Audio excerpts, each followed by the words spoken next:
জ্বালানির মূল্যবৃদ্ধির পর বর্ধমানের বিখ্যাত ল্যাংচার মিলবে তো এই প্রশ্ন উঠছে, এই সংশয় রয়েছে। মিষ্টির দোকানের মালিকদের কপালে ইতিমধ্যেই চিন্তার ভাঁজ পড়েছে, আর ধীরে ধীরে বন্ধ করে দিতে হচ্ছে একের পর এক ল্যাংচার দোকান। গ্যাস না পাওয়া গেলে আমরা জিনিসপত্র তৈরি করবো কি করে? গ্যাসের জন্যই তো মানে সবকিছু গ্যাসেই তৈরি হয়। কাজ আর কি করে থাকবে, মালিকের দোকান না চললে আর কি করবে? সীতাভোগ মিহিদানার পর এবার যুদ্ধের আঁচ ল্যাংচাতেও। গ্যাস সংকটে পূর্ব বর্ধমানের শক্তিগড়ের বিখ্যাত ল্যাংচা শিল্পে ধাক্কা। বাণিজ্যিক এলপিজি গ্যাসের তীব্র সংকটের জেরে বন্ধের মুখে শক্তিগড়ের ল্যাংচা ব্যবসা। মাথায় হাত পড়েছে ব্যবসায়ীদের। পূর্ব বর্ধমানের ১৯ নম্বর জাতীয় সড়কের ধারে সারি সারি ল্যাংচার দোকান। অনেকেই যাতায়াতের পথে ল্যাংচার রসাস্বাদন করেন, কেউ কিনে নিয়ে যান বাড়ির জন্য। কিন্তু বর্তমানে বাণিজ্যিক এলপিজি গ্যাসের যোগান ঠিকমতো না থাকায় বড় সমস্যায় পড়েছেন ব্যবসায়ীরা। দোকান মালিকদের অভিযোগ, সময় মতো গ্যাসের সিলিন্ডার পাওয়া যাচ্ছে না, কখনো আবার গ্যাস কিনতে হচ্ছে বেশি দামে।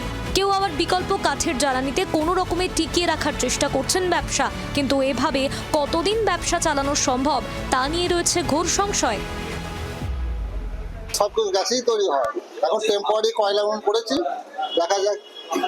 না, এইভাবে বেশি দিন চলবে না, বন্ধ করতে হবে। কিছু তো করার নেই, গ্যাস না বাজা জ্বালানি যদি না থাকে তাহলে কি করে? হ্যাঁ হবে তো, সব জায়গাতেই এই এফেক্ট হবে, সব জায়গাতেই হবে, সব মিষ্টির দোকানই হবে এটা। হ্যাঁ, লোকের দাম তো বেশি, এখন তো যেটা যাকে পাচ্ছি দাম বেশি নিচ্ছে। এখন মোটামুটি আমাদের ব্যবসা বন্ধের মুখে। কাল থেকে কোনো গ্যাসের সাপ্লাই নেই। যাদের কাছ থেকে আমরা গ্যাস নিতাম, ডিস্ট্রিবিউটরদের কাছ থেকে, তারা গ্যাস দিতে পারছে না। এবং ১৬৫০ টাকা আমাদের কাছে একটা রেট নিত তারা, এখন সেই রেটটা এসে দাঁড়িয়েছে ২৮০০ টাকা। এবার ২৮০০ টাকা আমাদের নেওয়ার মতন। দোকানের কর্মীরা কাজ হারানোর আশঙ্কায় ভুগছেন। কাজ আর কি করে থাকবে, মালিকের দোকান না চললে আর কি করবে? আজকে মালিক যদি বললে যে না কাল থেকে আসবে না, আসবো না, পেটটা আমি চালাবো কি? গ্যাস নেই। প্রশ্ন উঠছে, গ্যাসের ব্যথায় এবার কি তবে বাঙালির রসনা তৃপ্তিতে সাময়িক দাঁড়ি পড়তে চলেছে? পরিস্থিতি কবে স্বাভাবিক হয় সেদিকেই নজর। ক্যামেরায় চন্দন ঘোষের সঙ্গে অরূপ লাহার রিপোর্ট, জি ২৪ ঘন্টা। বাংলার আওয়াজ, বাঙালির আবেগ, জি ২৪ ঘন্টা।